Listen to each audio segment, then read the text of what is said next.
the Merchant of Venice. We would like to introduce you to the characters who you are about to meet in our story, The Merchant of Venice. The first household is the household of Shylock. He is a Jewish moneylender in Venice. Shylock lends out money for interest. He takes interest when he lends out money. Now, Christians, it is against the law for Christians to loan money in Venice at this time. So if a Christian loans you money, it's a gift, and you would repay him, but there would be no interest charge. Jews, on the other hand, are allowed to charge interest. They're looked down upon for it, but they're allowed to do it, and that is how Shylock has made all of his money. Our Jewish Shylock. His daughter is Jessica. She and her dad are having a few problems. Shylock has a servant named Lancelot Gobbo, but he doesn't really like living in this household either, and he's trying to decide, should he stay with the Jew, his master, or should he run away and find another master? And you'll also meet his old, blind, practically senile father, Old Gobbo. Thank you. That's our Jewish household.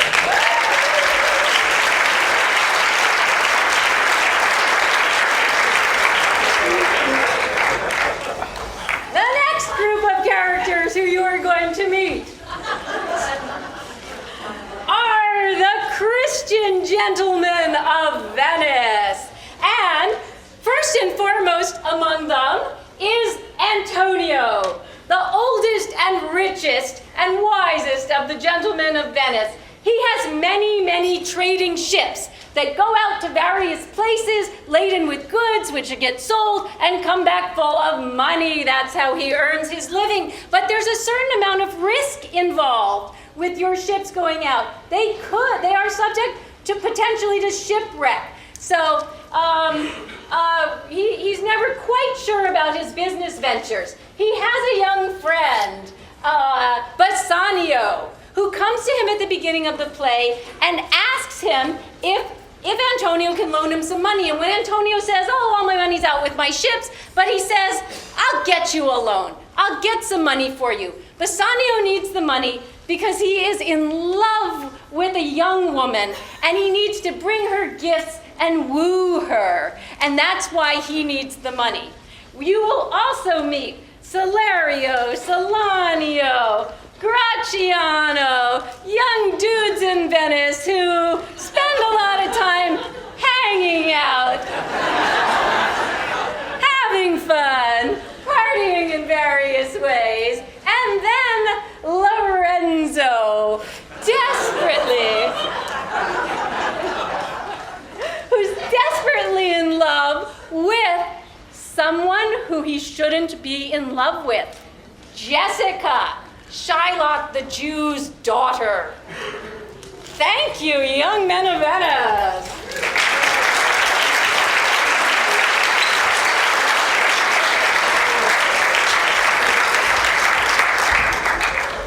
And then in Belmont, which is a little ways away, you have to, take a ship to get there, you will meet the beautiful, witty young heiress, Portia. Portia has tons of money. She's gorgeous. She's incredibly smart. But she has a little bit of a problem. Her father died. And when he died, he made a will that said that the only way that she can marry is if her suitor passes a special test that he's made. And he has left 3 caskets, one of gold, silver, and lead. If you want to marry Portia, you have to pick which casket has her picture in it. And if you pick wrong, you have to promise to leave immediately and never marry anyone ever again. Certain amount of risk involved in trying to marry this rich heiress. Portia's lady-in-waiting is Nerissa. They're fabulous friends. She has a steward, Stefano, who protects her and runs her household. He staves off all the suitors, including the Prince of Morocco and, where's your hat? Over there. The Prince of Aragon.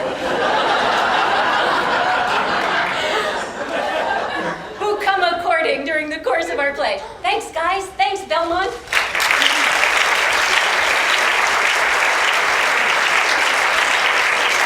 These are the characters in The Merchant of Venice. Enjoy our show.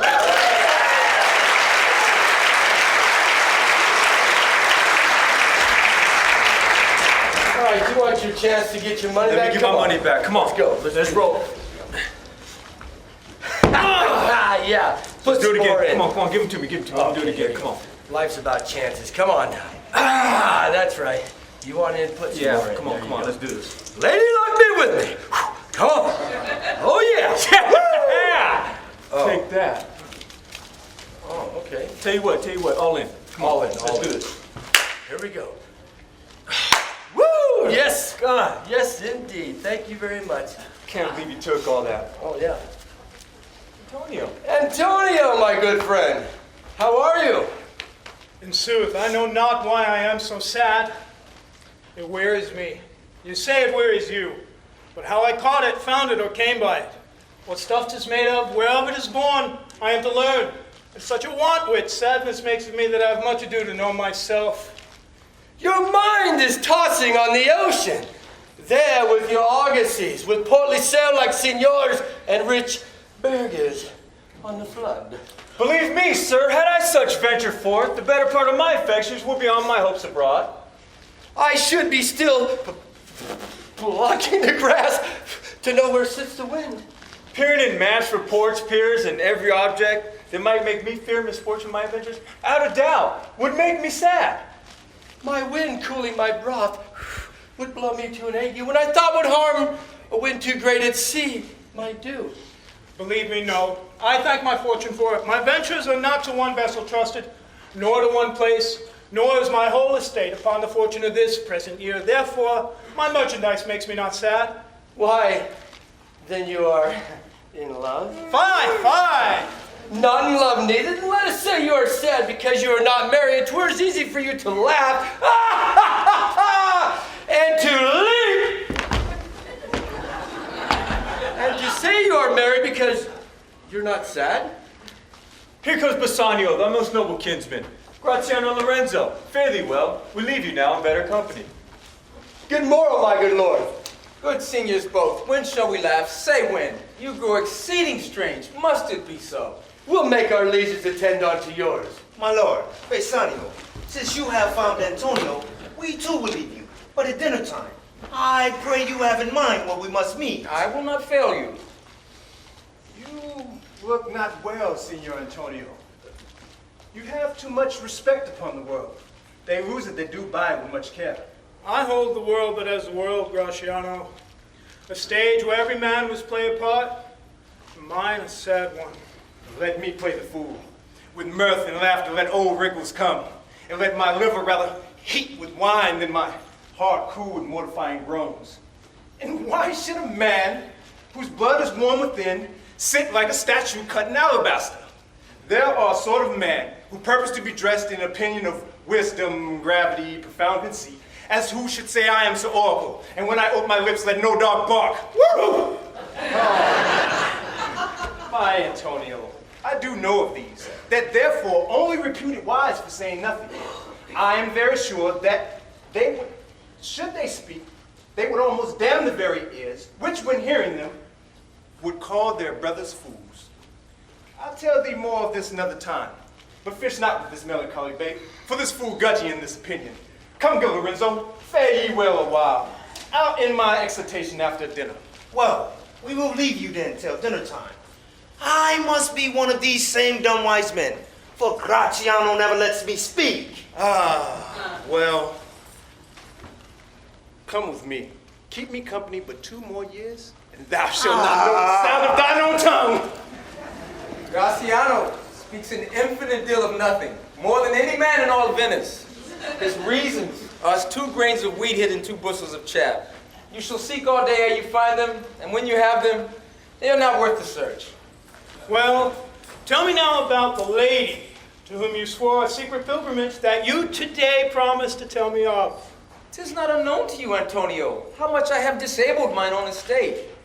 My chief care is to come fairly off from the great debt, where in my time Something too prodigal hath left me engaged. To you, Antonio, I owe the most in money and in love. And from your love, I have a warranty to unburden all my plots and purposes. How to get clear of all the debts I owe. I pray you, good Bassanio, let me know it. And if it stand as you yourself still do in the eye of honor, be assured my purse, my person, my extremest means lie all unlocked to your occasion. In my school days, when I had lost one shaft, I shot his fellow of the self-same flight, the self-same way with more advised watch, to find the other fourth. And by adventuring both, I oft found both. I urged this childhood proof because what follows is pure innocence. I owe you much, Antonio. And like a willful youth, that which I owe is lost. But if you will to shoot another arrow, that self-way which you did shoot the first, I do not doubt, as I will watch the aim, or to find both, or bring your latter hazard back again, and thankfully rest debtor for the first. You know me well, and here it spend but time to wind about my love with circumstance, and out of doubt you do me now more wrong in making question of my uttermost than if you had made waste of all I have. Then do but save me what I should do, that your knowledge may by me be done, and I am pressed unto it. Therefore speak. In Belmont is a lady richly left, and she is fair. Oh, fairer than that word of wondrous virtue. Her name, Portia. Woo. Sometimes from her eyes I did receive fair speechless messages. Nor is the wide world ignorant of her worth, for the four winds blowing from every coast renowned suitors, and many come in quest of her. Oh, had I but the means to hold a rival place with one of them, I have a mind presages me such thrift that I should questionless be fortunate. Thou knowest all my fortunes are at sea, and neither have I money nor commodity to raise a present sum. Therefore go forth. Try what my credit can in Venice do, that shall be racked even to the uttermost, to furnish thee, to Belmont, to fair Portia. Go presently inquire, and so will I where money is, and I no question make, to have it of my trust or for my sake. Yes, Portia! Portia. By my troth, Nerissa, my little body is aweary of this great world. You would be, sweet madame, if your miseries were in the same abundance as good fortunes are. Good sentences and well pronounced. They would be better if well followed. If to do were as easy as to know what were good to do, chapels had been churches, and poor men's cottages princes' palaces. I could easier teach 20 what were good to be done than be one of the 20 to follow mine own teaching. Such reasoning is not in the fashion to choose me a husband. Oh me, the word choose. I may neither choose whom I would, nor refuse whom I dislike. So is the will of a living daughter curbed by the will of a dead father. Is it not hard, Nerissa, that I may neither choose one nor refuse none? Your father was ever virtuous, and holy men at their death have good inspiration. Therefore, the lottery that he hath devised in these 3 chests of gold, silver, and lead, whereof who chooses his meaning chooses you. But no doubt, one who shall rightly love. But what warmth is there in your affection towards any of these princely suitors? I pray thee, overname them. First, there is the Neapolitan prince. Aye, that's a cult indeed, for he doth nothing but talk of his horse. I am much afeared, my lady. His mother played false with a smith. Then, there is the County Palatine. He doth nothing but frown. He hears merry tales and smiles not. God defend me from these 2. What say you to the French lord, Monsieur Le Bon? Je suis magnifique.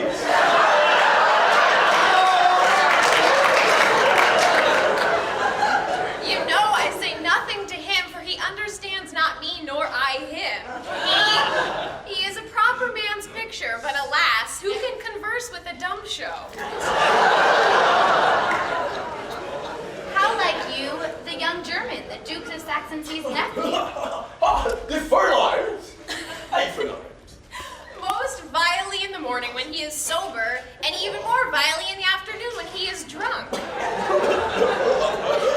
If he should offer to choose, and choose the right casket, you should choose to perform your father's will if you should refuse to accept him. Therefore, for fear of the worst, I pray thee, set a deep glass of Rhenish wine on the contrary casket, for if the devil be within and temptation without, I know he will choose it. I am much afeard I will do anything, Nerissa, ere I'll be married to a sponge. Do you not remember, my lady, in your father's time, a Venetian, a scholar, and a soldier?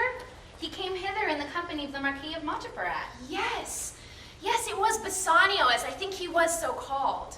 True, madame. Of all the men that my foolish eyes have ever looked upon, he was the best deserving of a fair lady. Yeah, I remember him well, and I remember him worthy of thy praise. How now? What news? The four strangers seek you, madam, to take their leave.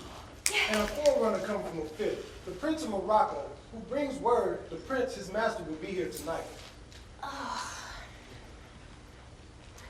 If I could bid the fifth welcome with so good a heart as I can bid the other four farewell, I should be glad of his approach. Come, Nerissa, Sirrah, go before. As we shut the gates on one wooer, another knocks at the door. 3,000 ducats? Aye, sir, for 3 months. For 3 months? Well, For the which, as I told you, Antonio shall be bound.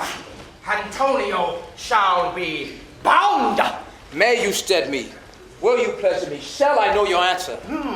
3,000 ducats for 3 months, and Antonio bound. Your answer to that? Antonio is a good man. Have you heard any imputation to the contrary? Oh, no. My meaning in saying to you that he is a good man is to have you understand me that he is sufficient. Yet his means are in supposition. He hath an argosy bound for Tripoli, another to the Indies. I understand, moreover, a third in Mexico and a fourth in England, and other ventures he hath squandered abroad. But. Ships are but boards, sailors but men. There be land rats, water thieves, and land thieves. I mean pirates. And then there is the peril of the waters, winds, and rocks. The man is, notwithstanding, sufficient. 3,000 ducats may take his bond. Be assured you may. I will be assured, and I may, and that I may be assured, I will assure me. May I speak with Antonio? If it please you to dine with us. Yes. To smell pork, to eat of the habitation which your prophet the Nazarite conjured the devil into. I will buy with you, sell with you, walk with you, talk with you, but I will not pray with you. Who is he comes here? This is Signor Antonio. I hate him, for he is a Christian, but for more than that, in low simplicity, he lends out money gratis, which brings down the rate of usage with us here in Venice. If I could catch it but once on the hip, I will feed fat the ancient grudge I bear him. He hates our sacred nation, and rails even there where merchants most do congregate. On me, my bargains, and my well-won thrift, which he calls interest. Cursed be my trial if I forgive him. Shylock, do you hear? I am debating on my present store, and by near memory of my guest, I cannot instantly raise the full gross of 3,000 ducats. Yes, but what of that? Tubal, a wealthy Hebrew from my tribe will furnish me, but soft. How many months do you desire? Shylock, though I neither lend nor borrow by taking, nor by giving of excess, yet to supply the ripe wants of my friend, I'll break a present custom. Is he yet possessed how much you would? Yes, sir. 3,000 ducats. For 3 months. I forgot. Yes. You had told me so. Let me see. 3,000 ducats. Tis a good round sum. Let me see. 3 months from 12? Yes. The going rate is... Well, Shylock, shall we be beholden to you? Yes. Signor Antonio, many a time and oft in the Rialto, you have rated me about my monies and mine usances. Still have I borne it with a patient shrug. For sufferance is the badge of all our tribe. You call me misbeliever, cutthroat, dog. And you spit upon my Jewish gabardine, and all for use of that which is mine own. Well then, it now appears that you need my help. Go to. What should I say? Should I not say, hath a dog money? Is it possible that a cur could lend 3,000 ducats? Or should I bend low and in a bondsman's key with bated breath and whispering humbleness say, fair sir, you spit on me on Wednesday last. Another day you called me dog. And for these fair courtesies, kind sir, I will lend you thus much money. I'm just like to call thee so again, to spit on thee again, to spurn thee too. If thou wilt lend this money, lend it not as to thy friends, but lend it rather to thine enemy, who, if he break, thou mayest with better face exact the penalty. Why look you now how you storm. I would be friends with you and have your love. Forget the shames you have stained me with. Supply your present wants, and take no draught of usage of my monies, and you will not hear me speak. This is kind. I offer. This were kindness. Yes, this kindness will I show. Go with me forthwith to the notaries.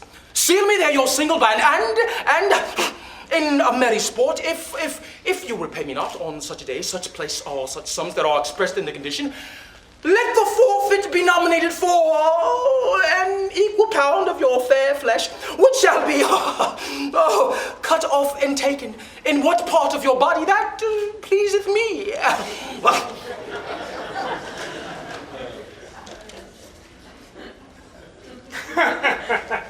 Content in faith, I'll seal to such a bond. You shall not seal to such a bond for me. I'll rather dwell in my necessity.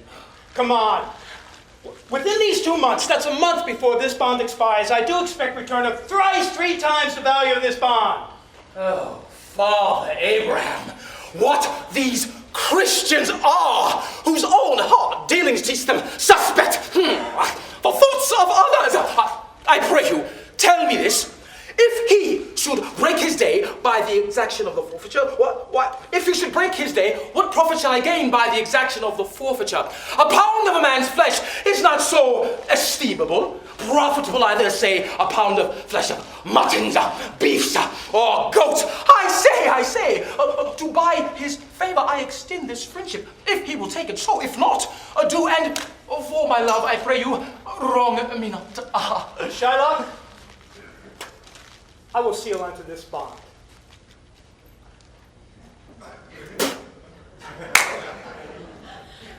Then meet me forthwith at the notary's. Hie thee, gentle Jew.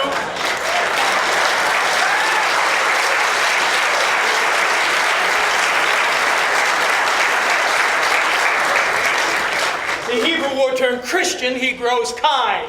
I like not fair terms and the villain's mind. Come on, in this there can be no dismay. My ships come home a month before the day.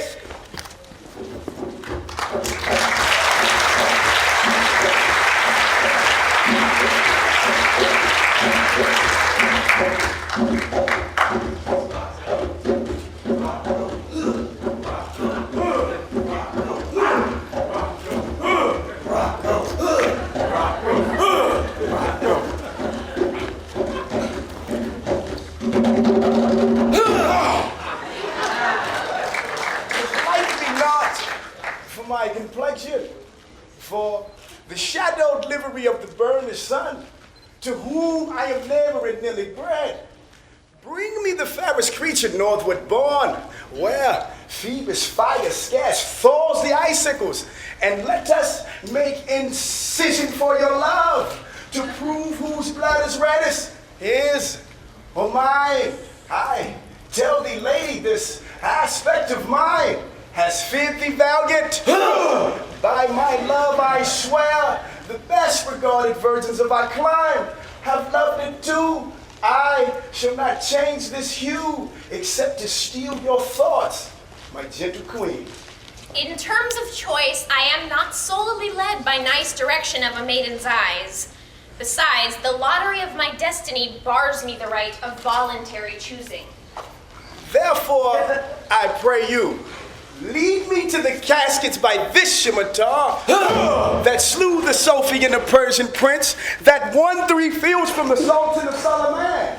I'll out stare the sternest eyes that look, out brave the most daring heart on earth, pluck the young suckling cubs from a she-bear, yea, mark the lion when he roars for prey, to win thee, lady. You must take your chance, and either not attempt to choose at all, or swear before you choose. If you choose wrong, never to speak to lady afterwards and wear marriage, therefore be advised. Come, bring me to my chance.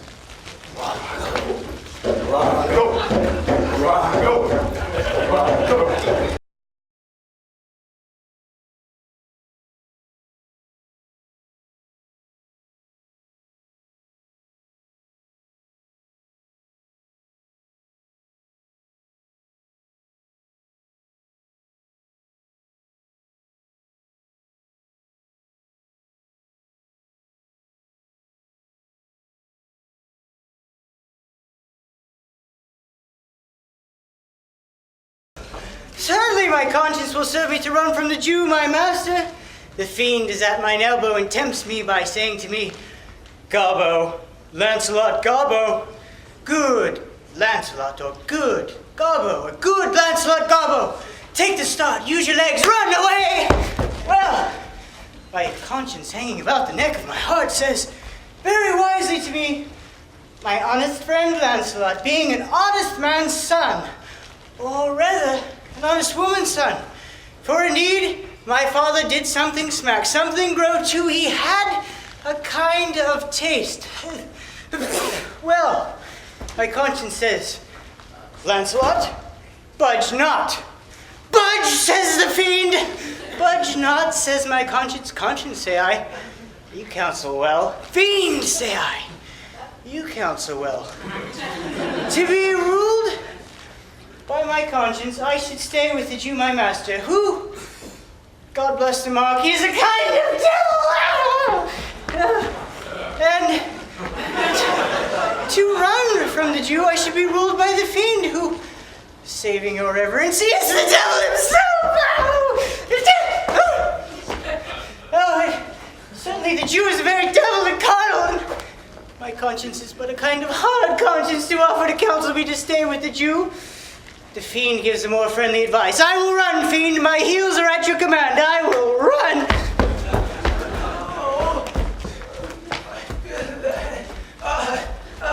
Yeah, boy, hold on there. Hey. Master, young man, I pray you, which the way to Master Jews? Oh, heavens, this is my true begotten father, who, being more than sand blind, high gravel blind, knows me not. I will try confusions with him.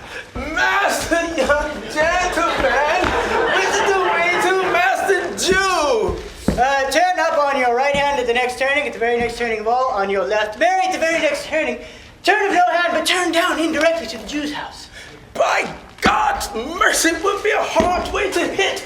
Can you tell me whether one Lancelot that dwells with him or no? Talk you of young Master Lancelot? Mark me now, I will raise the waters. Talk you of young Master Lancelot? No, Master, sir, but the poor man's son, his father. Though I say it is an honest, exceeding poor man, and God be thinking well to live. Well, let his father be what he will. We talk of young Master Lancelot. Oh, Lancelot, ain't please your mastership. Talk not of Master Lancelot, for the young gentleman, according to the fates and destinies and such odd sayings, the sisters three, and such branches of learning is indeed deceased, or as you would say in plain terms, gone to heaven. Mary, God forbid. The boy was the very staff of my age, my very prop. Do I look like a staff or a prop? Do you know me, Father? I like the day, sir. I know you're not young gentlemen, but can you tell me, Lancelot, God rest his soul, alive or dead? Do you know me, Father? I like the day, sir. I know you not. I am sand blind. 'Tis a wise father that knows his own child. Give me your blessing. Truth will come to light. Murder cannot be hid long. A man's son may, but in the end, truth will out. I cannot think you are my son. Give me your blessing. I am Lancelot, your boy that was, your son that is, your child that shall be. Still, I cannot think you are my son. I am Lancelot, the Jew's man, and I am sure Marjorie, your wife, is my mother. Her name is Marjorie, indeed. I'll be sworn if thou be Lancelot, my own true flesh and blood.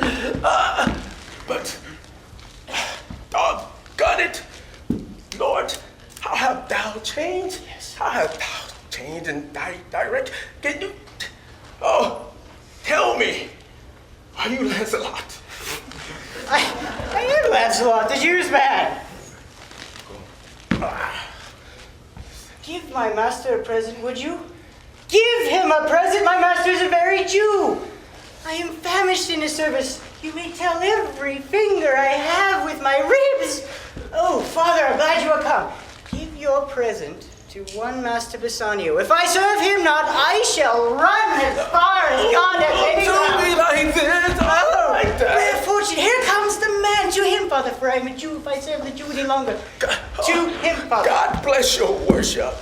Gramercy, wouldst thou aught with me? Here's my son, sir, a poor boy. Not a poor boy, sir, but a rich Jew's man. That would, sir, as my father shall specify. Look, he has a great infection, sir, as one would say to sir. Indeed, the short and long is I serve the Jew, and have a desire, as my father shall specify. Oh, no. He and his master serving your worship reverence are steadfast friends. To be brief, the very truth is, the Jew having done me wrong, doth cause me, as my father shall specify, unto you. Do that again. Look, I have here a dish of doves that I will bestow upon you, and my worship is... to be brief, the suit is impertinent to myself, as your worship shall know by this honest old man, though I say it, though old man, yet poor man, my father. One, speak for both. What would you? Serve you, sir. This is the very defect of the matter, sir. I know thee well. Thou hast obtained thy suit. Shylock thy master spoke with me this day, and hath preferred thee. If it be preferment to leave a rich Jew to take the service of a poor man. You, sir, have the grace of God, and he hath enough. Take leave of thy old master and inquire my lodging out. Go. Father, come, I'll leave Father, the Jew in with thy twinkling son. an eye. Thank you. Bassanio!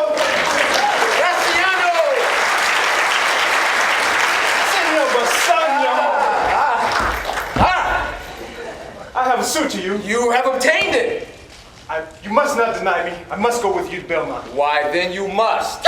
But hear thee, Graciano. Thou art too wild, too rude, and bold of voice. Parts that become thee happily enough, and in such eyes as ours appear not false. But where thou art not known, why, there they show something too liberal. Pray you, take pain to take some cold drops of modesty, so thy skipping spirit. Senor Bassanio, hear me. If I do not put on a sober habit, talk with respect, swear but now and then, put prayer books in my pocket, look demurely, and sigh and say amen, never trust me more. Well, we shall see your bearing. Nay, but I bar tonight. You shall not gauge me by what we do tonight. I would entreat you rather Put on your boldest suit of mirth, for we have friends that propose merriment. But fare you well, I have some business. And I must to Lorenzo and the rest. We'll visit you at supper time. I am sorry thou wilt leave my father so. Our house is hell, and thou, a merry devil, didst rob it of some taste of tediousness. But fare thee well.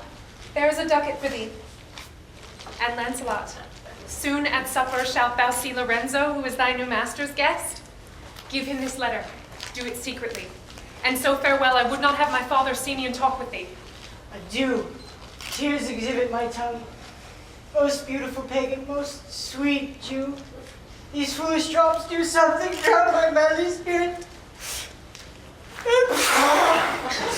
Adieu. Adieu. Adieu. Farewell, good Lancelot.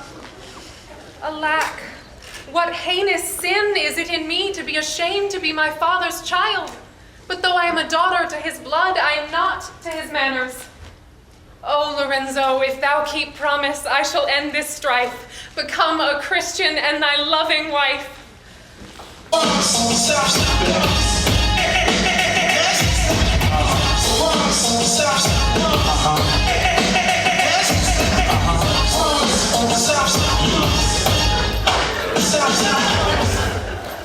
Nay, we will slink away at supper time, disguise us at my lounging, in return, all in an hour. We have not made good preparation. We have not spoke us yet of torch bearers. It's better in my mind not undertook. It's now but 4 o'clock. We have 2 hours to furnish us. Friend Lancelot, what's the news? News and faith. My dear sir. Whither goest thou? Mary, Jew, bid my old master the Jew to sup with my new master the Christian. Hold here. Take this. Tell gentle Jessica I will not fail her. Speak it privately. Go. Gentlemen, will you prepare you for this mass tonight? I am provided of a torchbearer. I'll be going about it straight. And so will I. Was not that letter from fair Jessica? I must needs tell thee all. She had directed how I shall take her from her father's house. What gold and jewels she is furnished with. What page's suit she hath in readiness. If ever Jew her father was to come to heaven, it will be for his gentle daughter's sake. Come, go with me. Peruse this. As thou goest, fair Jessica shall be my torchbearer.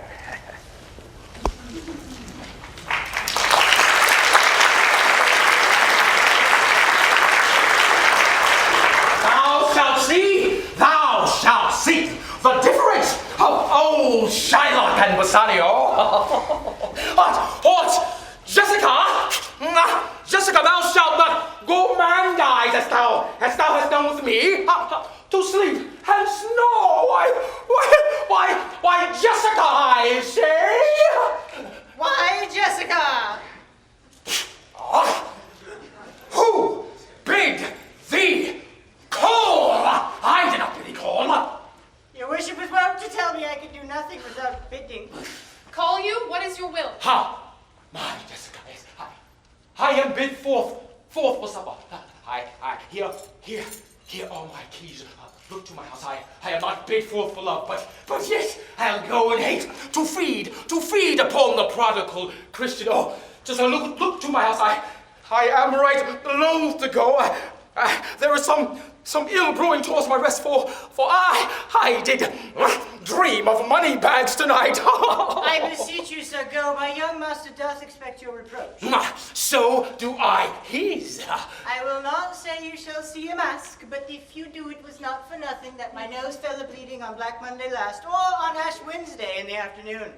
What are they, mass? Hear you me, Jessica. Look to my house. Let not the shallow sound of foppery enter into my home.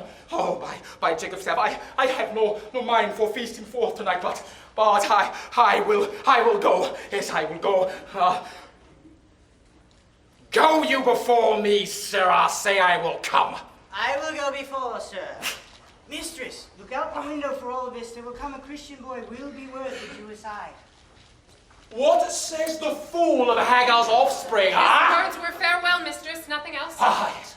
The fool is kind enough, but a huge feeder. Now, Jessica, go inside. Perhaps I will return immediately. Yes, do as I bid you. Yes, fast find, fast bind. A proverb never stale, Jessica, in thrifty mind.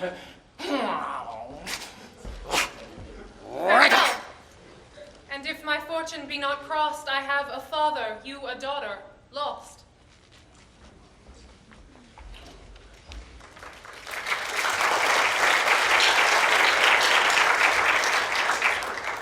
This is the penthouse under which Lorenzo desires to make stand. His hour is almost past, and it is marvel that he outdwells his hour. For lovers ever run before the clock. Here comes Lorenzo. Sweet friends, your patience for my long goodbye. Not up, but my affairs have made you wait. When you shall please to play the thieves for wine, I'll watch as long for you then. Approach, here dwells my father Jew. Oh, who's within? Who are you? Tell me for more certainty, albeit I'll swear that I do know your tongue. Lorenzo, in thy love. Lorenzo certain, and my love indeed, for who love I so much? Here, catch this casket. It is worth the pains. I am glad 'tis night. Cupid himself would blush to see me thus transformed to a boy. Well, come at once, for we are stayed for Bassanio's feast. I'll make fast the doors and gild myself with some more ducats and be with you straight. Now, by my hood, Gentile, no Jew. Beshrew me, but I love her heartedly. For she is wise, if I can judge of her, and fair she is, if that my eyes be true. And true she is, as she hath proved herself, and therefore, like herself, wise. Fair and true shall she be placed in my constant soul. What? Art thou come? On, gentlemen.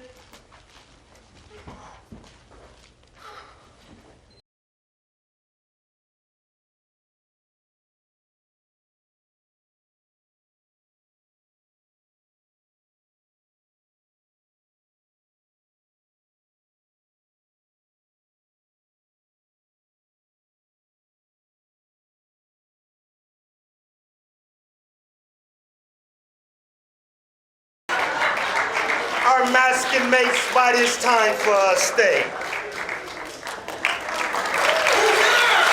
Who's there? Fire, Garciano! Our friends all stay for you. No mass tonight. The wind has come about. Bastiano will presently go aboard. I've sent 20 out to seek for you. I am glad on't, for I desire no more delight than to be under sail and gone tonight. Go,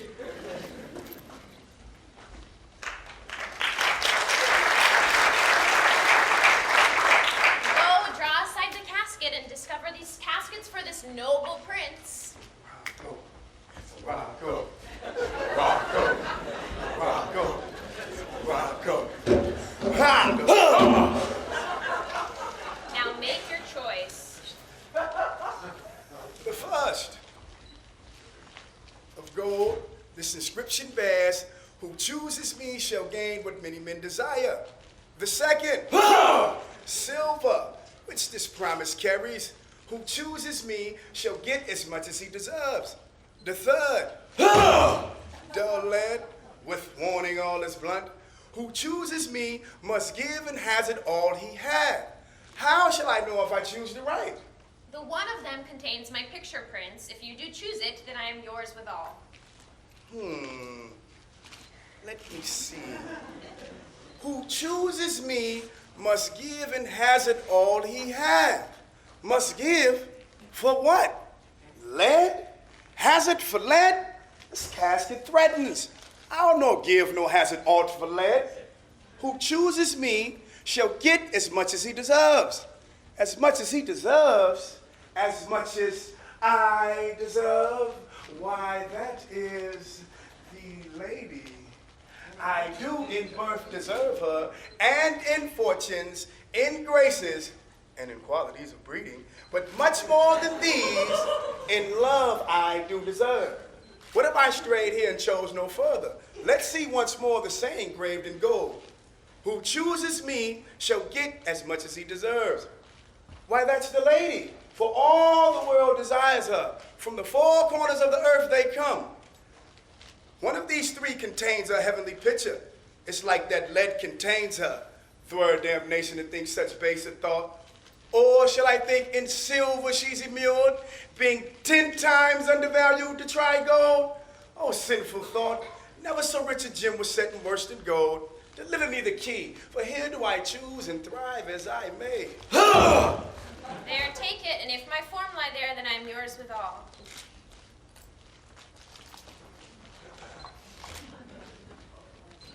Oh, hell! What do we have here?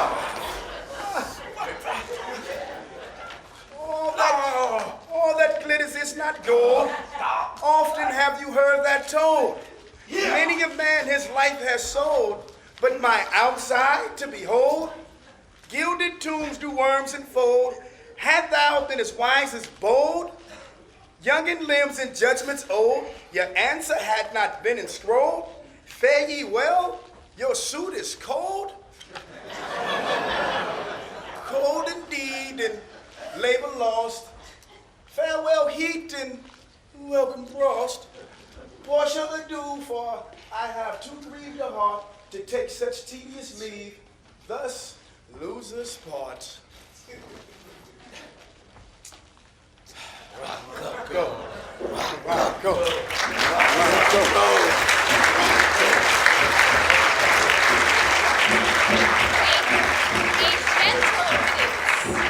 Come, draw the curtain, go. Let all of his complexion choose me so.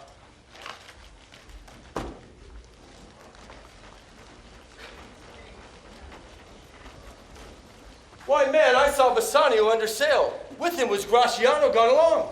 And in a gondola were seen together Lorenzo and his amorous Jessica. I never heard a passion so confused, so strange, outrageous, and so variable as the dog Jew did utter in the streets. My daughter, Emma Ducats! Oh, my daughter, Flay was a Christian, oh, my Christian ducats! And a sealed bag, 2 sealed bag of ducats, double ducats, stolen from me by my daughter. And jewels, and 2 stones, 2 rich and precious stones, stolen by my daughter. Justice! Find the girl, she has the stones upon her, and the ducats. His stones, his daughter, and his ducats? Let good Antonio look ye keep his day, or he shall pay for this. I heard news yesterday that there miscarried a vessel of our country richly fraught. Thought upon Antonio and hope it were not his. A kinder gentleman treads not the earth. I saw Bassanio and Antonio part. Bassanio told him he would make some speed of his return. He answered, do not so, and for the Jew's bond which he hath of me, let it not enter in your mind of love. Be merry and employ the chiefest thoughts to courtship and to such fair contents of love. I think he loves the world only for him. I pray thee, let us find him out and quicken his embraced heaviness with some delight or other. Do we so? We do.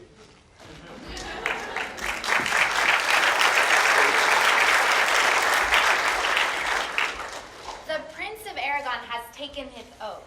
Come to his election presently.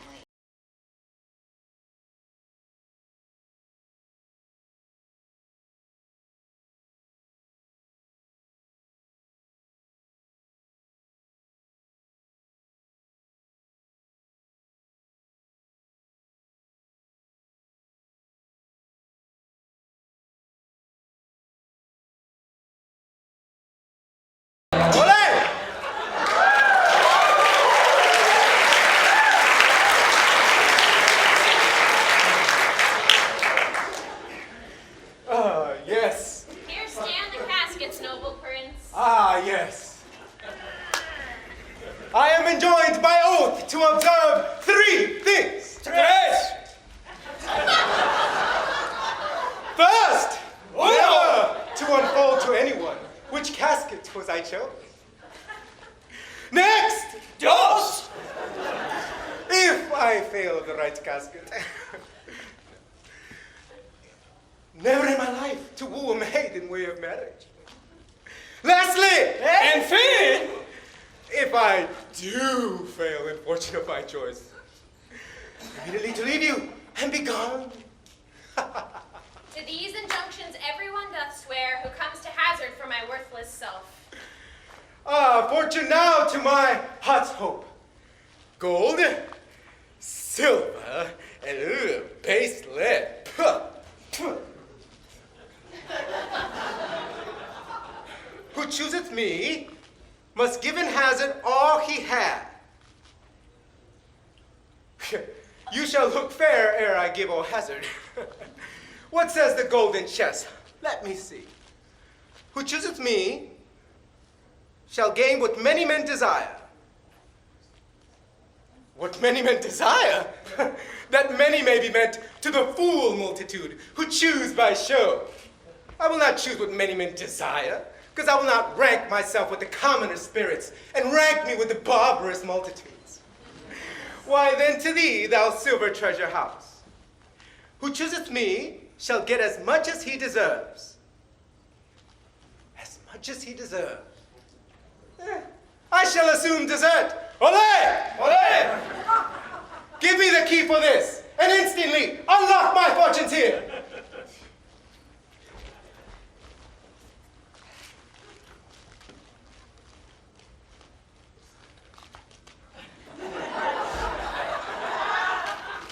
Too long a pause for that which you find there. What's this? The portrait of a blinking idiot? Take what wife you will to bed. I will ever be your hand. So be gone, you're a spent. No! No! No! No! Still, more fool I shall appear by the time that I linger here. With one fool's head I came to woo, but I go away with two. Sweet adieu, I shall keep my oath, patiently to bear my wrath.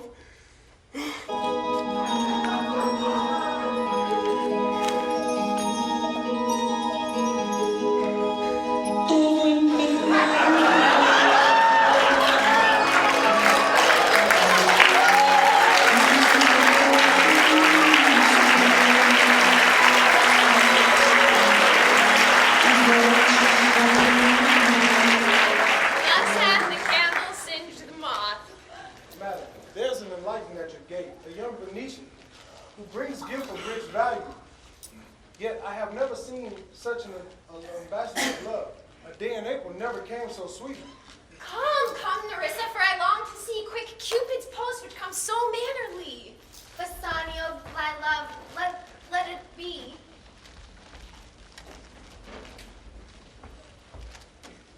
Now, what news on the Rialto? Why, yet it lives that Antonio has a ship, a rich lading, wrecked on the narrow seas. If my gossip be an honest woman every word. I wish you were lying gossip, for the end is he lost the ship. I wouldn't might prove the end of his losses. Let me say many times as the devil himself crossed my prayer. And here he comes in the likeness of a Jew. Loathing. Disgust. Stinking Jew.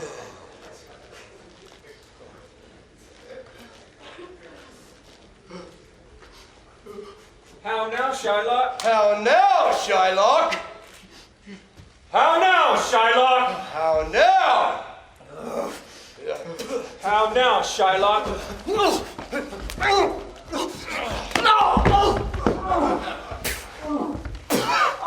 What news amongst the merchants? Thank you. You know, none so as you know of my daughter's flight. That's certain. I, for my part, knew the tailor who made the wings. And flew it all. Shylock, for my own part, I knew the bird was fled. She is damned for it. That's certain if the devil may be her judge. My own flesh and blood to repel. There is more difference between thy flesh and hers than between jet and ivory, more between your bloods than between red wine and Rhenish. But tell us, do you hear whether Antonio had any loss at sea or no? There I have another bad match. A bankrupt and a beggar. He was wont to come so smug upon the mart. Let him look to his bond. He was wont to call me usurer. Let him look to his bond. He was wont to lend out money for a Christian courtesy. Let him look to his bond. Why, I am sure if he forfeit, thou wilt not take his flesh. What's that good for? To bait fish with all. If it will feed nothing else, it will feed my revenge. He hath disgraced me. He hath hindered me 500,000. Laughed at my losses, mocked at my gains, thwarted my bargains, cooled my friends, hated mine enemies. And what's his reason? I am a Jew! Hath not a Jew eyes? Hath not a Jew hands? Organs, dimensions, senses, affections, passions, fed with the same food, hurt with the same weapons, subject to the same diseases, warmed and cooled by the same winters and summers as a Christian is. If you Precassa, do not bleed. If you tell us, yes. Do we not laugh? If you poison us, do we not die? And if you ruin us, shall we not revenge? If we are like you and the rest, we will resemble you in that. If a Jew wrong a Christian, what is his humility? Revenge. If a Christian wrong a Jew, what should his sufferance be? By Christian example, revenge. The villainy, the villainy that you teach me, I will execute, and it shall go hard, but I will better the instruction. Here comes another of the tribe. Third cannot be matched unless the devil himself turned Jew. Let us go seek out Antonio. How now, Tubal? Hast thou found my daughter? What news from Genoa? Hast thou found my Jessica? I often came where I had heard of her, but cannot find her. But there. The diamond, gone, cost me 2,000 ducats in Frankfurt. Oh, Tubal, I never felt the curse upon our nation till now. Oh, I never felt it till now, good Tubal. 2,000 ducats in that, and other precious jewels. I would my daughter would beg at my foot, and the jewels in her ear. I would she were hushed at my foot, and the ducats in her coffin.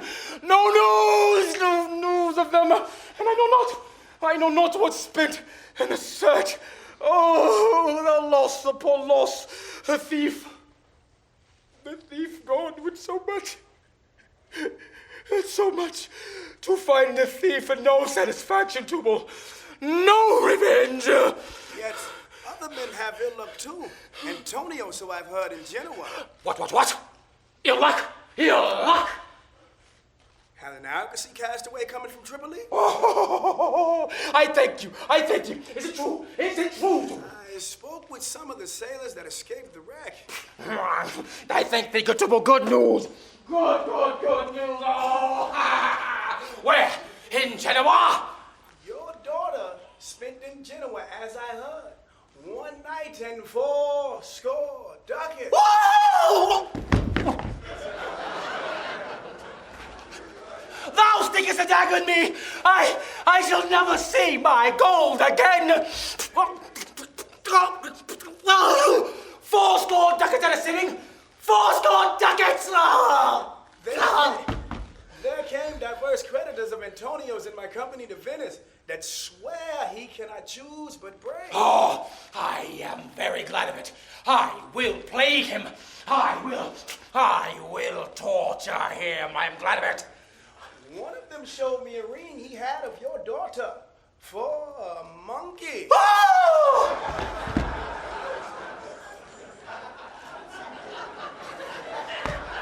Out upon her! That was my turquoise I had it of Leia when we were married. I will not yet give it for wilderness of monkeys. Suddenly Antonio is undone. Yes, nay, that is very, very true. I will have his heart if he forfeit. Tubal, go and meet me at our synagogue.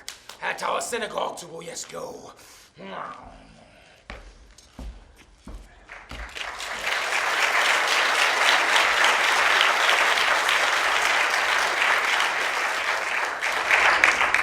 I pray you, tarry, pause a day or two before you hazard, for in choosing wrong, I lose you.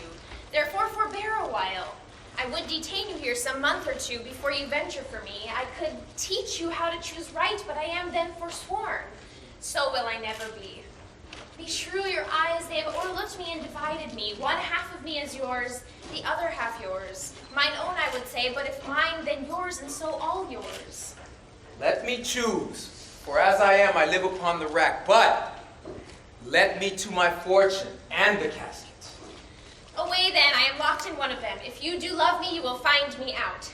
Let music sound while he doth make his choice. Tell me where is fancy bread, or in the heart, or in the head.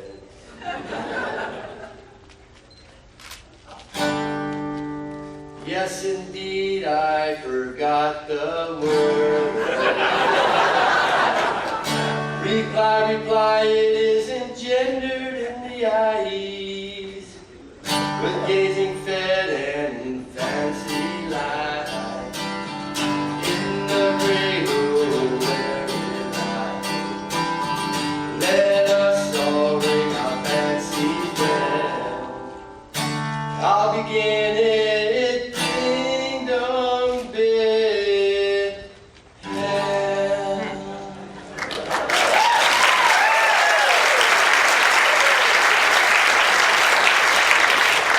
So, may the outward shows belease themselves. The world is oft deceived with ornament. Therefore, thou gouty gold, I will none of thee, nor none of thee, thou pale and common drudge tween man and man, but thou meager lead, which rather threatens than dost promise aught. Thy paleness moves me more than eloquence, and here choose I.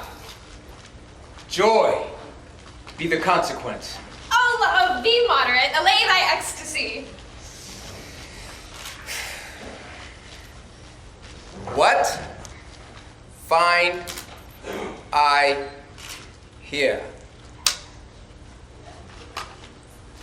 Fair Portia's counterfeit!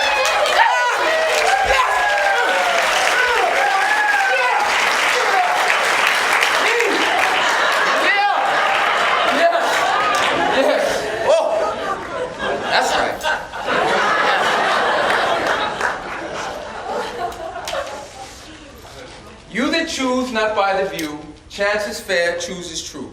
Since this fortune falls to you, be content and seek no new. If you be well pleased with this, and hold your fortune for your bliss, turn you where your lady is, and claim her with a loving kiss. What did that?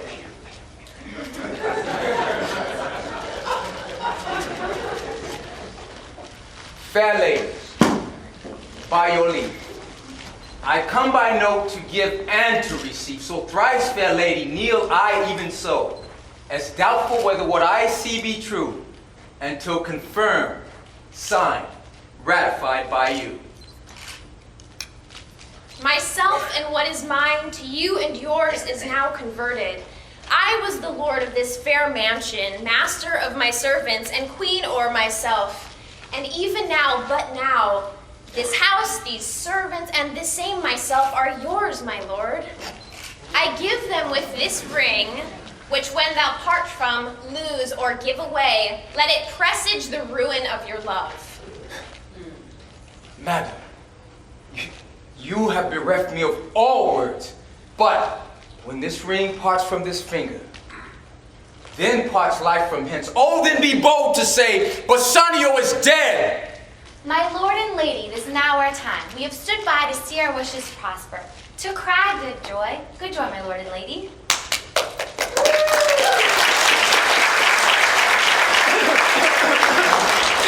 My lord Bassanio and my gentle lady, I wish you all the joys that you can wish. And when your honors mean to solemnize the bargain of your faith, I do beseech you, even at that time, I may be married too. With all my heart, so thou canst get a wife. I thank your lordship, for you have got me one. My eyes, my lord, can look as swift as yours. You saw the mistress. I beheld the maid. You loved, I loved. Your fortune stood upon the casket there, and so did mine, as the matter shall fall. For wooing here until I sweat again, and sweating until my very roof ran dry with oaths of love. At last, if promised last, I got the promise of this fair one here, to have her love, provided your fortune achieved her mistress. Is this true, Nerissa? Madame, it is, so please you withstand all. And do you, Graciano, mean good faith? Yes, faith, my lord. Our feast shall be much honored in your marriage.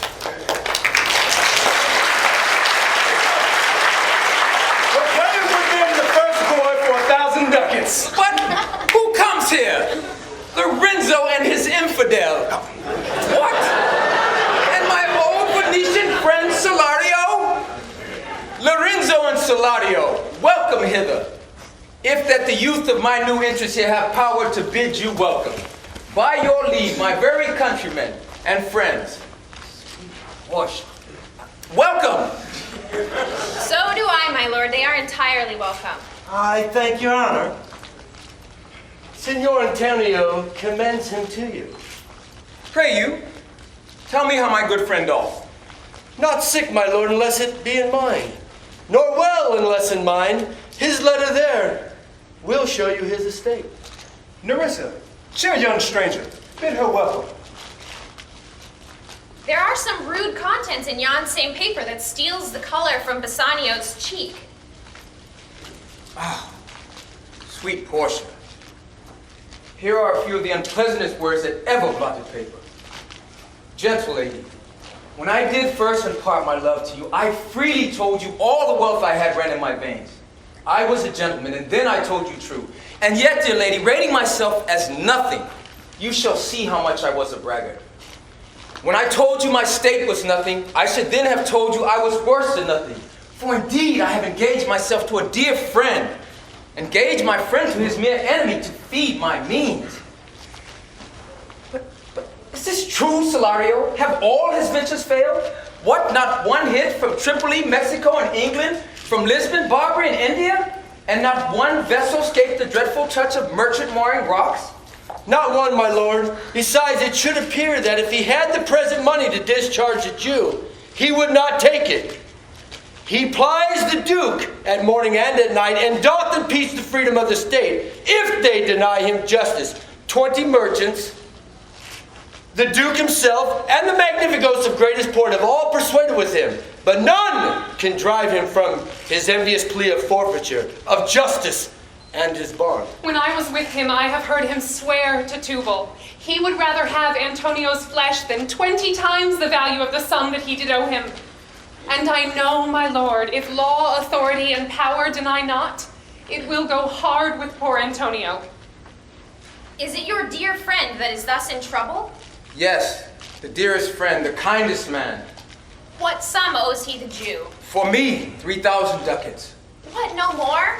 Pay him 6,000 and deface the bond. Double 6,000 and then treble that before a friend of this description should lose a hair through Bassanio's fault. First, go with me to church and call me wife. Then away to Venice to your friend. For never shall you lie by Portia's side with an unquiet soul. When I will give you gold to pay the petty debt 20 times over, and when it is paid, bring your true friend along. First, bid your friends welcome, show a merry cheer. Since you are dear bought, I will love you dear. But let me hear the letter of your friend. Sweet Bassanio, all my ships have miscarried. My creditors grow cruel. My estate is very low. My debt to the Jew is forfeit. And since in paying it, it is impossible that I should live. All debts are cleared between you and I. If I might but see you at my death. Notwithstanding, use your pleasure. If your love do not persuade you to come, let not my letter. Oh, love, dispatch all business and be gone. Since I have your good leave to go away, I will make haste. But till I come again, no bed shall e'er be guilty of my stay. No rest be interposer twixt us twain. Twain.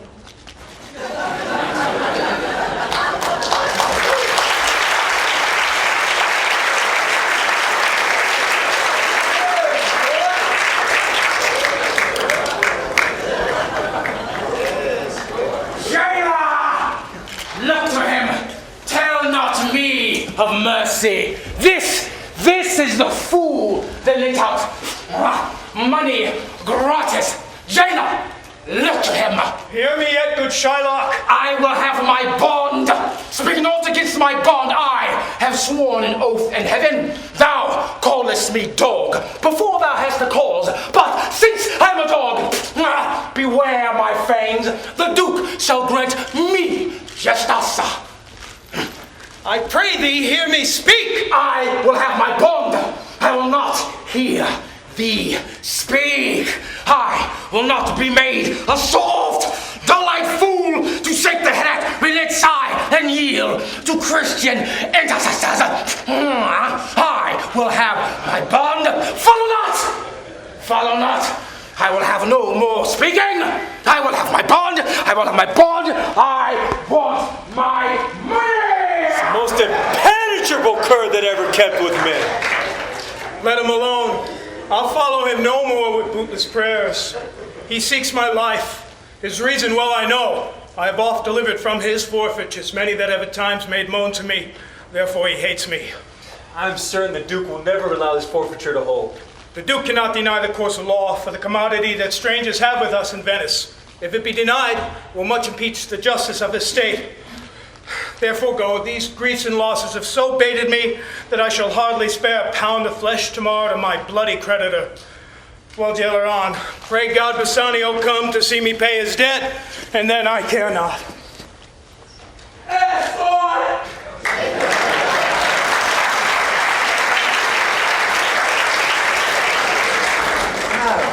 If you but knew to whom you show this honor, how true a gentleman you send relief.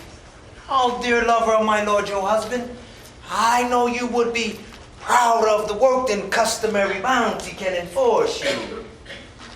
I never did repent for doing good. Lorenzo, I commit into your hands the husbandry and manage of my house until my lord's return. For mine own part, I have toward heaven breathed a secret vow to live in prayer and contemplation, attended only by Nerissa here. There is a monastery 2 miles off, and there will we abide. Madam, with all of my heart, I shall obey you in all fair commands. And so farewell till we shall meet again. Fair thoughts and happy hours attend on you. I wish your ladyship all heart's content. I thank you for your wish, and am well pleased to wish it back on you. Fare you well, Jessica. Now, Stefano, take this same letter with speed to Padua. See thou render this into my cousin's hands, Dr. Bellario. And look, what notes and garments he doth give thee. I I pray you bring them unto the ferry that trades to Venice. Waste no time in words, but get thee gone. I shall be there before thee. Madam, I go with all convenient speed. Come on, Nerissa, I have work in hand that you yet know not of. We shall see our husbands before they think of us. Shall they see us? They shall see us, but in such a habit that they shall think we are accomplished with that we lack. Why, shall we turn to men? Come on, I'll tell thee all my whole device, but therefore haste away, for we must measure 20 miles today.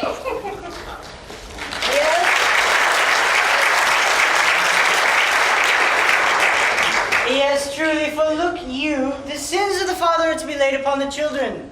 Therefore, truly, I think you are damned. There is but one hope in it that can do you any good, and that is but a kind of bastard hope neither. And what hope is that, I pray thee? Mary, you may partly hope that your father got you not, that you are not the Jew's daughter. That were a kind of bastard hope indeed, so the sins of my mother should be visited upon me. Truly, I fear you are damned by both father and mother. Well, you are gone both ways. I shall be saved by my husband. He hath made me a Christian. This making of Christians will raise the price of hogs if we all grow to be pork eaters. I'll tell my husband, Lancelot, what you say. Here he comes. I shall grow jealous of you shortly, Lancelot. If you does get my wife into corners. Nay, Lorenzo, you need not fear us. Lancelot and I are out. He tells me, flatly, there is no mercy for me in heaven because I am a Jew's daughter. And he says you are no good member of the Commonwealth, for in converting Jews to Christians, you raise the price of pork. I shall answer that better to the Commonwealth than you can the getting up of the Negro's belly. The Moors would chow by you, Lancelot. If she be less than an honest woman, she is indeed more than I took her for. Go in, sirrah. Bid them prepare for dinner.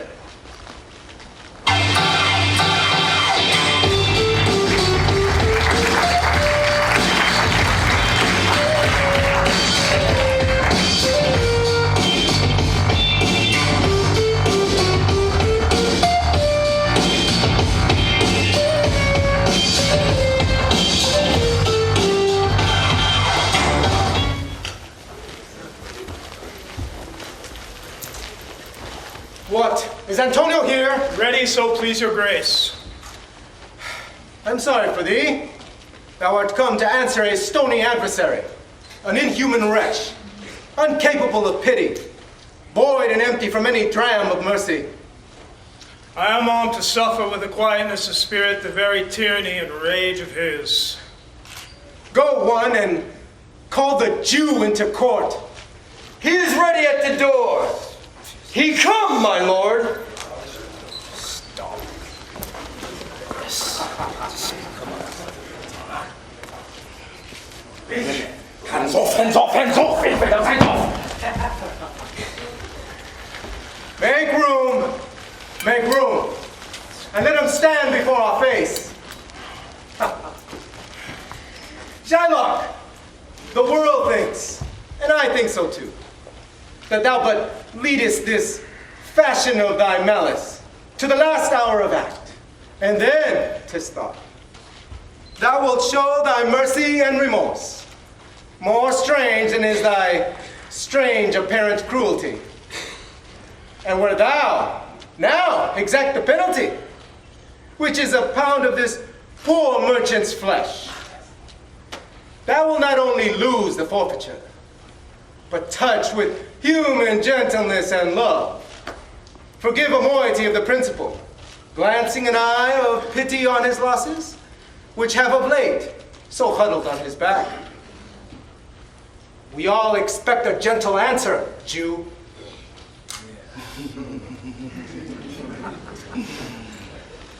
I have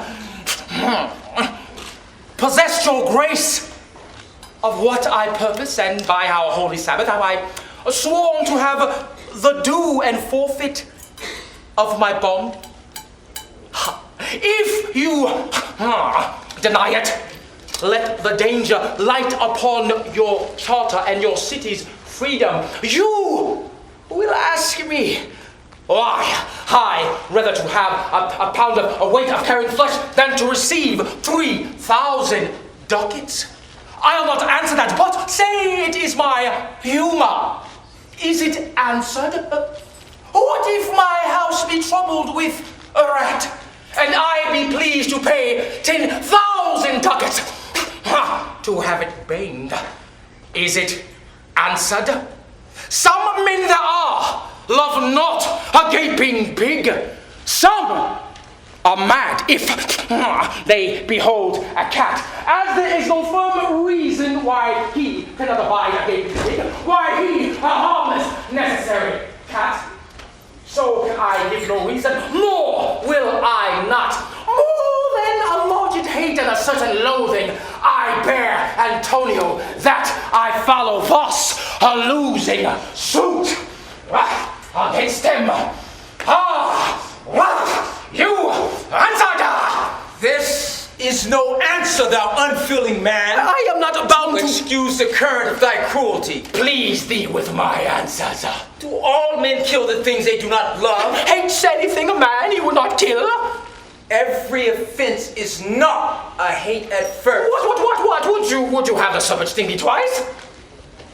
You may as well go stand upon the beach and bid the main flood bait his usual height. You may as well use question with the wolf I have made the ewe bleat for the lamb. You may as well forbid the mountain pines to wag their high tops and to make no noise when they are frightened with the gust of heaven. You may as well do anything most hard as seek to soften that, than which what's harder is Jewish heart. Therefore, I do beseech you, make no more offers, use no further means, but with all brief and plain conveniency, let me have judgment, and the Jew his will. No, Antonio! For thy money, here is 3,000. If every ducat and 3,000 ducats were in 3,000 parts, I would not draw them. I would have my bond. How shall thou hope for mercy, rendering none? What? What judgment shall I dread, doing no wrong? You have among you many a purchased slave, and like your asses, your dogs, and your mules, you use an abject and slavish part, because you bought them. Shall I say to you, let them be free, marry them to your heirs? Why sweat they on the burdens, let their beds be made as soft as yours, and their palates be seasoned with such viands. You will answer. You will answer, these slaves are ours. So do I answer you. The pound of flesh that I demand of him, 'tis mine, 'tis dearly bought, and I will have it. I stand for judgment, and shall I have it? No! Upon my power I may dismiss this court.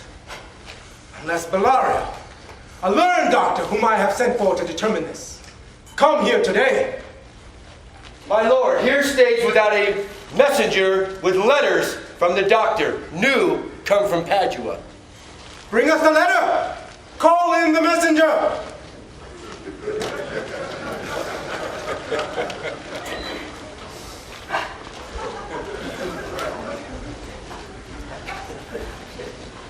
What man courage yet? The Jews shall have my flesh, blood, bones, and all, for thou shalt lose from me one drop of blood. I am a tainted weakling of the flock, meet us for death. The frailest kind of fruit drops earliest to the ground, and so let me. You cannot be better employed, Bassanio, than to live still and to write mine epitaph. Come you from Padua? From Bellario? From both, my lord. Bellario, greet your grace. Why dost thou whet thy knife so earnestly? Yes, to cut the forfeiture from that bankrupt there. No metal can bear half the keenness of thy sharp envy. Can no prayers pierce thee? No, none that thou hast wit enough to make. I stand here for law. Oh, be thou damned, inexorable dog! For thy desires are wolfish, bloody, starving, and ravenous. Yes, until thou can reel the seal from off my bond, thou finish thy tongue to speak so loud. I stand here for law. Silence. This letter doth command a young and learned doctor to our court. Where is he? He haven't here hard by, to whether know you'll admit him. With all my heart. Go and give him courteous conduct to this place. Meantime, I shall read to the court Bellario's letter. Your grace shall understand that at the receipt of your letter I am very sick. But in the instant that your messenger came, in loving visitation with me, a young doctor of Rome. His name is Balthasar. I acquainted him with the cause and controversy between the Jew and Antonio the merchant. We turned over many books together. He is furnished with my opinion, which bettered with his own learning, the greatness whereof I cannot enough commend. Comes with him at my importunity to fill up your grace's request in my stead. I beseech you, let his lack of years be no impediment to let him lack a reverend estimation, for I never knew so young a body with so old a head. I leave him to your gracious acceptance, whose trial shall better publish his commendation. You hear the learned Bellario, what he writes, and here I take it. Is the doctor come? Give me your hand. Come you from old Bellario? I did, my lord. You are welcome. Take your place. Are you acquainted with the difference that holds the present question in the court? I am informed thoroughly of the cause. Which is the merchant here and which the Jew? Antonio and, oh, Shylock. Both stand forth. Is your name Shylock? Shylock. Shylock is my name. Of a strange nature is the suit you follow, and yet in such rule that Venetian law cannot impugn you as you do proceed. You stand within his danger, do you not? So he says. Do you confess the bond? I do. Then must the Jew be merciful. On what compulsion must I? Tell me that. The quality of mercy is not strained. It droppeth as the gentle rain from heaven upon the place beneath. It is twice blessed. It blesseth him that gives and him that takes. 'Tis mightiest in the mightiest. It becomes the throned monarch better than his crown. His scepter shows the force of temporal power, an attribute of awe and majesty wherein doth sit the dread and fear of kings. But mercy is above this sceptered sway. It is enthroned in the hearts of kings. It is an attribute of God himself. And earthly power doth then show likest God's when mercy seasons justice. Therefore, Jew, though justice be thy plea, consider this. In the course of justice, none of us should see salvation. We do pray for mercy, and that same prayer doth teach us to render the deeds of mercy. I have spoke thus much to mitigate the justice of thy plea, which if thou follow, this strict court of Venice must needs give sentence against the merchant there. No! You can't! No! My deeds upon my head! I crave the law, the penalty and forfeit of my bond. Is he not able to discharge the money? Yes. Here I tendered for him in the court, yea, twice the sum. If that will not suffice, I will be bound to pay it 10 times over. If this will not suffice, it must appear malice bears down truth. And I beseech you, rest once the law to your authority, to do a great right, do a little wrong, and curb this cruel devil of his will. Yeah. It must not be. There is no power in Venice can alter a decree established. Will be recorded for a precedent, and many an error of the same example will rush into the state. It cannot be. Oh, yea, a Daniel come to judgment, a Daniel come to judgment. Oh, how I do honor thee. I pray thee, let me look upon the bond. Here it is, most reverend doctor, here it is. Shylock, there's thrice thy money offered thee. An oath, I have an oath in heaven. What, shall I lay perjury to my soul? No, not for Venice. Why, this bond is forfeit, and lawfully by this the Jew may claim 1 pound of flesh to be by him cut off nearest the merchant's heart. No! Be merciful. Take thrice thy money. Bid me tear the bond. When it is paid according to the tenor, it doth appear you are a worthy judge. You know the law. Your exposition hath been most sound. Well, I charge you whereof you are a well-deserving pillar of the law. Proceed to judgment. By my soul, I swear there is no power in the tongue of man that can alter me. I stand here on my bond. Most heartily, I do beseech the court to give the judgment. Why then, thus it is, you must prepare your bosom for his knife. No, excellent young man. For the intent and purpose of the law hath full relation to the penalty which here appears due upon the bond. Tis very true, O wise and apprentice. How much more elder art thou than thy looks? Therefore, lay bare your bosom. Yes, his breast. Yes, his breast. So says the bond. The bond doth it not, noble judge, nearest his heart. Those are the very words. It is so. Are there balance here to weigh the flesh? Yes, we have them, lady. Have by some surgeon on your charge, Shylock, to stop his wounds lest he do bleed to death? Is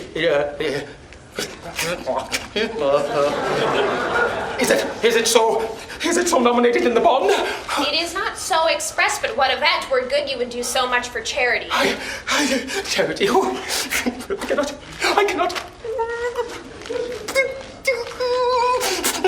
I cannot find it. Tis not here in the bond. You, merchant, have you anything to say? But little. I am armed and well prepared. Give me your hand, Bassanio. Fare you well. Grieve not that I am fallen to this for you. Commend me to your honorable wife. Tell her the process of Antonio's end. Say how I loved you. Speak me fair in death. And when the tale is told, bid her be judge whether Bassanio had not once a love. Repent but you that you shall lose your friend, and he repents not that he pays your debt. For if the Jew do cut but deep enough, I'll pay it presently with all my heart. Antonio, I am married to a wife, which is as dear to me as life itself. But life itself, my wife, and all the world are not with me esteemed above thy life. I would lose all. I sacrifice them all here to this devil to deliver you. Your wife would give you little thanks for that if she were by to hear you make the offer. I have a wife whom I protest I love. I would she were in heaven, so that she can entreat some power to change this cursed Jew. Yeah. It is better you offer it behind her back. This wish would make quite an unquiet house. These be the Christian husbands. I have a daughter. Would any of the stock of Barabbas had been a husband rather than a Christian?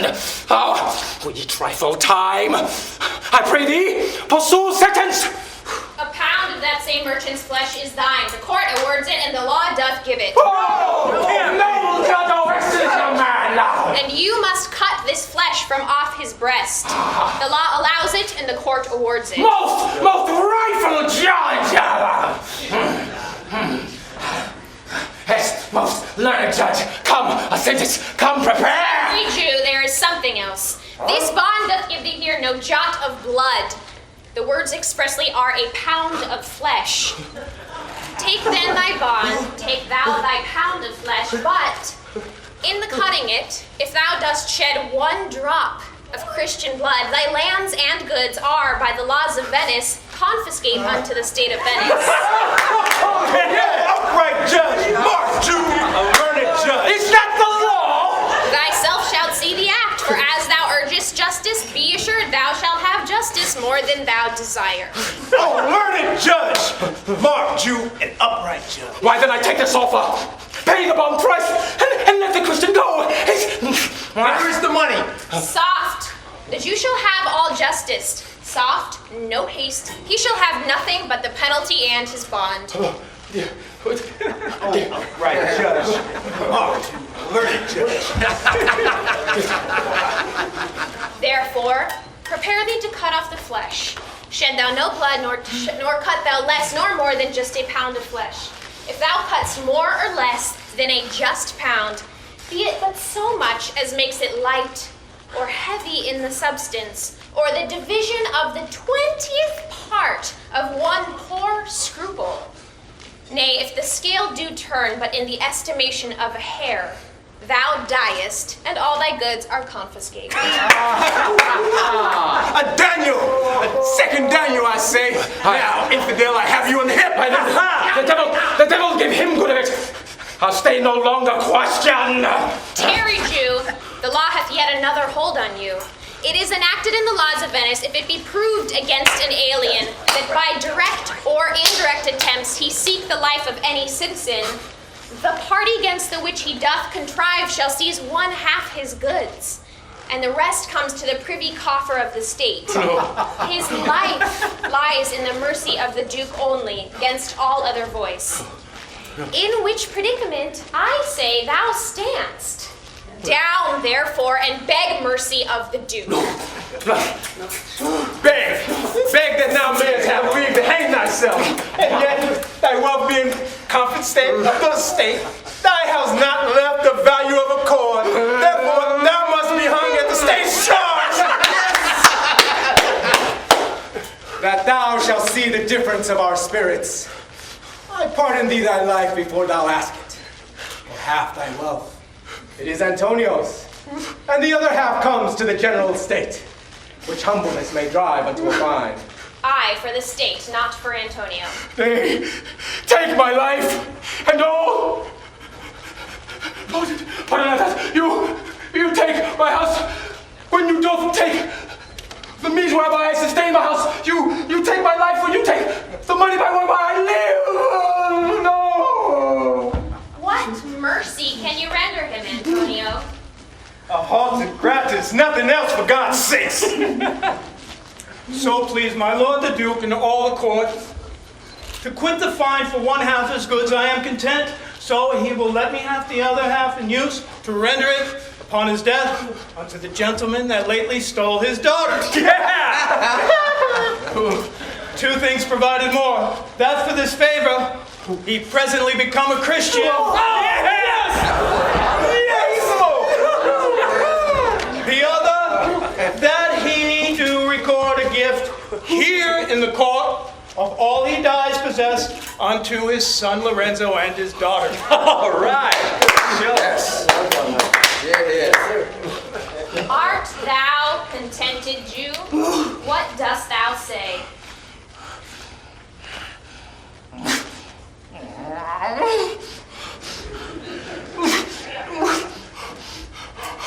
I am content. Ye shall do this, or else I do recant the pardon that I late pronounced here. I pray thee, give me leave to go from hence. I am not well. Send the deed after me, and I will sign it. Get it gone, but do it. Were I the judge, you'd go to the gallows and not the church. Sir, I entreat you home to dinner with me. I humbly do desire your grace of pardon. I must away this night toward Padua. I am sorry that your leisure serves you not. Antonio, gratify this gentleman, for in my mind, you are much bound to him.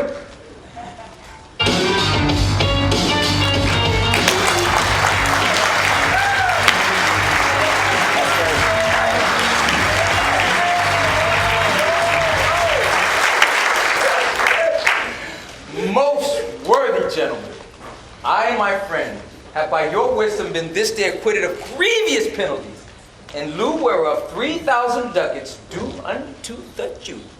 We freely cope your courteous pains withal. And stand indebted over and above in love and service to you evermore. He is well paid that is well satisfied, and I, delivering you, do count myself well satisfied, and therein do count myself well paid. Peace be with you. Dear sir, of force I must attempt you further. Take some tribute of us, as a fee, not as a tribute. You press me far, and therefore I will yield. Give me your gloves, I'll wear them for your sake. And for your love, I'll take this ring from you.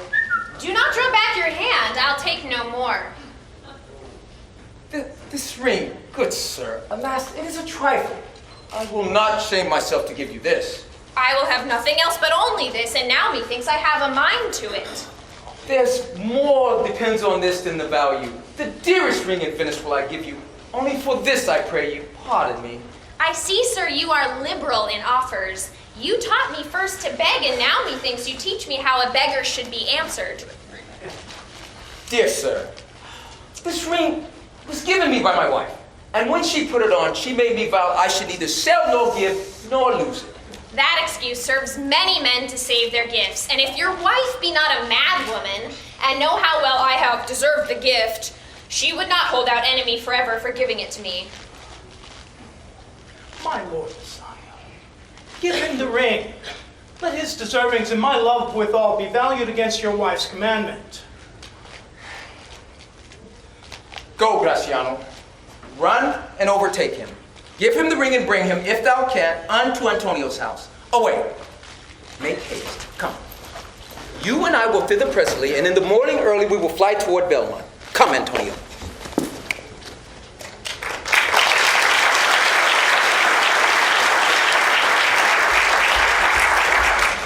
Inquire the Jew's house out and give him this deed and let him sign it. We'll away tonight to Padua and be a day before our husband's home. This deed will be welcome to Lorenzo. Fair sir, you are well overtaken. My lord Bassanio, upon more advice, hath sent you here this ring, and doth entreat your company at dinner. That cannot be. I do accept his ring most thankfully, and so I pray thee, tell him. Furthermore, show my youth old Shylock's house. That I will do. Sir, I may speak with you? I'll see if I can get my husband's ring, which I did make him swear to keep forever. Thou mayst, I warrant. Away, make haste, thou knowst where I will tarry. Sir, show me to this house. The moon shines bright in such a night as this, when the sweet wind did gently kiss the trees and they did make no noise. In such a night, Troilus, methinks, mounted the Trojan walls and signed his soul towards the Grecian tents where Crescent lay that night. In such a night did Thisbe fearfully o'ertrip the dew and saw the lion's shadow ere himself and ran dismayed away. In such a night stood Dido with a willow on her hand upon the wild sea banks and waft her love to come again to Carthage. In such a night Medea gathered the enchanted herbs that did renew old Jason. In such a night did Jessica steal from the wealthy Jew and with an unthrift love did run from Venice as far as Belmont. In such a night did young Lorenzo swear he loved her well, stealing her soul with many vows of faith, and ne'er a true one. In such a night did pretty Jessica like a little screw slender her love, and he forgave it her. I would outnight you did nobody come, but hark, I hear the footing of a man. Madam, I bring word. My mistress will be before the break of day be here at Belmont. I pray you, is my master yet returned? He has not, nor have we not heard from him. Now go in, I pray thee, Jessica, and ceremoniously let us prepare some welcome for the mistress of the house. Hold on, hold on. Hold on, hold on. Who calls? Hold on. Have you seen Master Lorenzo? Master Lorenzo! Hold on. Leave Olan, man, here. Hold on. Where? Here.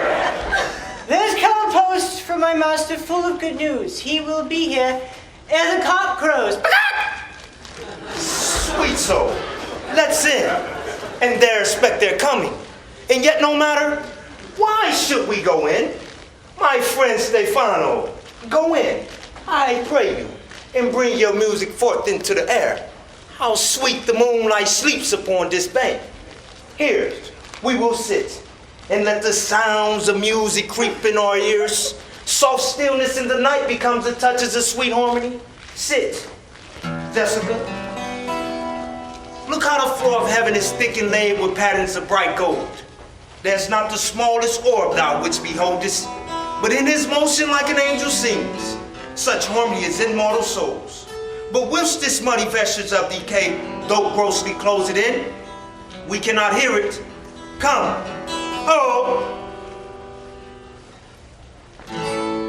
Don't say a word, my virgin child. Let your inhibitions run wild. The secret is about to unfold. Upstairs before the night too old. Tonight's the night. It's gonna be alright. 'Cause I love you, girl. Ain't nobody gonna stop us now.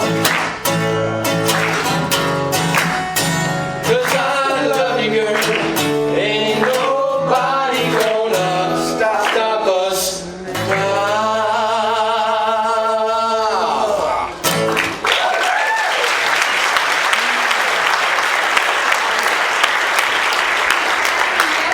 When I hear sweet music. That white PC is burning in my hall. How far that little candle throws his beam so shines a good deed in a naughty world. Music, hark! It is your music of the house, madame. Methinks it sounds much sweeter than by day. Dear lady, welcome home. We have been praying for our husbands' healths. Are they returned? Madam, they are not yet, but there has come a messenger before to signify their coming. Nerissa, go in, give order to my servants that they take no note of our being absent hence. Nor you, Lorenzo, Jessica, nor you. Your husband is at hand. I hear his trumpet. We are no telltale, madam. Fear you not.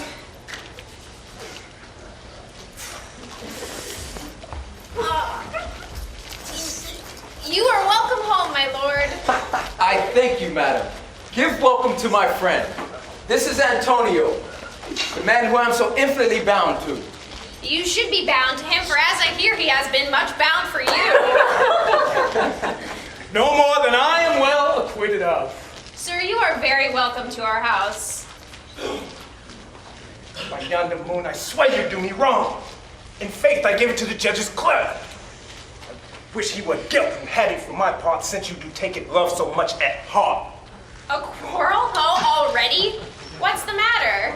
About a hoop of gold, a paltry ring she did give me, whose posy was, love me and leave me not. You swore to me when I did give it to you that you would keep it until the hour of death, and it would lie with you in your grave. That not for me, yet for your vehement oath. Give it to a judge's clerk. Ugh, God is my judge, the clerk will never wear hair that had it.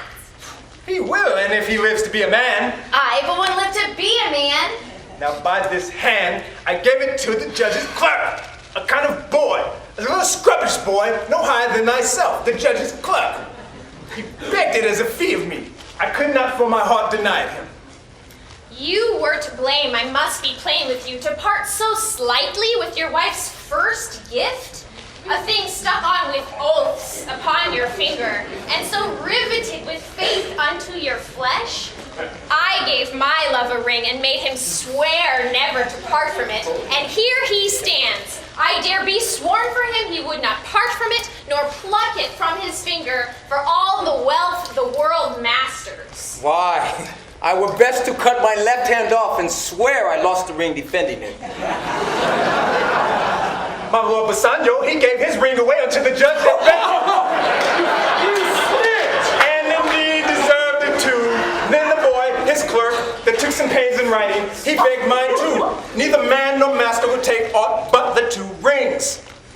What ring gave you, my lord? Not that, I hope, which you received of me. If I could add a lie to a fault, I would deny it. But you see, my finger hath not the ring upon it. It is gone. Even so void is your false heart of truth. By heaven, I will ne'er come in your bed until I see that ring. Nor I yours, till I see mine. Sweet Portia, if you did know to whom I gave the ring, if you did know for whom I gave the ring, and would conceive for what I gave the ring, and how unwillingly I left the ring when naught would be accepted but the ring, you would abate the strength of your displeasure. If you had known the virtue of the ring, or half her worthiness who gave the ring, or your own honor to contain the ring, you would not then have parted with the ring. Nerissa teaches me what to believe, and I'll die for it, but some woman had that ring. No, madam, by my honor, by my soul, no woman had it, but a civil doctor, which did refuse 3,000 ducats of me and begged the ring, the which I did deny him and forced him to go displeased away. Even he that did uphold the very life of my dear friend. What should I say, sweet lady? I was enforced to send it after him. I was beset with shame and courtesy. My honor would not let ingratitude so much be smeared. Pardon me, good lady, but by these blessed candles of the night, had you been there, I think you would have begged the ring of me to give the worthy doctor. Let not that Dr. Eyre come near my house, for he hath the jewel that I love, and that which you did swear to keep for me. I'll be as liberal as you. I'll not deny him anything I have. No, not my body, nor my husband's bed. By mine honor, which is yet mine own, I'll have that doctor for my bedfellow. I and the clerk, be well advised. How do you keep me to my own protection? Well, do you so? Well, let me not overtake him then, for if I do, I shall mar the young clerk's pen. I am the unhappy subject of these quarrels. Sir, grieve not you. You are welcome notwithstanding. Sweet Portia, forgive me this enforced wrong.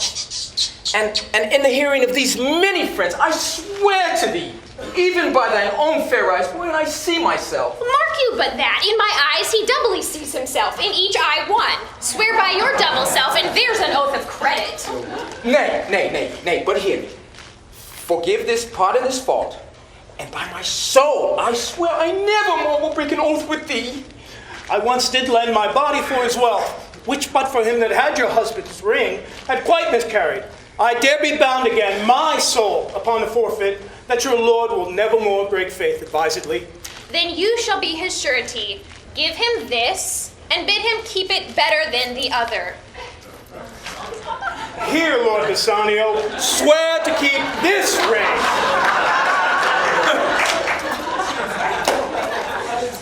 This is the same ring I gave the doctor. Oh, by that ring the doctor lay with me. Pardon me, Bassanio. Pardon me, my gentle Gratiano, for the same scrubbed clerk in lieu of last night did lie with me. What? Are we cuckolds and we deserved it? You are all amazed. Here is a letter. Read it at your leisure. There you will find Portia was the doctor, and Nerissa there her clerk. Lorenzo here can witness. We set forth as soon as you and even but now returned. We have not yet entered our house. Antonio, you are welcome. Open this letter at your leisure. There you shall find 3 of your argosies are richly come to harbor suddenly. I am dumb. Were you the doctor and I knew you not? Were you the judge's clerk that is to make me cuckold? The clerk that never means to do, unless he live to be a man. Sweet doctor, you shall be my bedfellow. Sweet lady, you have given me life and living, for here I read for certain that my ships have safely come to road. How now, Lorenzo? My clerk hath some good comforts too for you. I give this to you and Jessica, from the rich Jew, a special deed of gift, after he dies of all he dies possessed of. Fair ladies, you drop Madam in the way of starved people. It is nearly morning, and yet I am sure you are not yet satisfied. Let us go in and there charge us upon interrogatories, and we promise to answer all things faithfully. Let it be so, the first interrogatory, that my Nerissa shall be sworn on is, whether till the next night she would rather stay, or go to bed now, being 2 hours till day. But whether day come, I should wish it dark, that I were couching with the doctor's clerk. Well, while I live, I'll fear no other thing, so sore as keeping safe Nerissa's ring.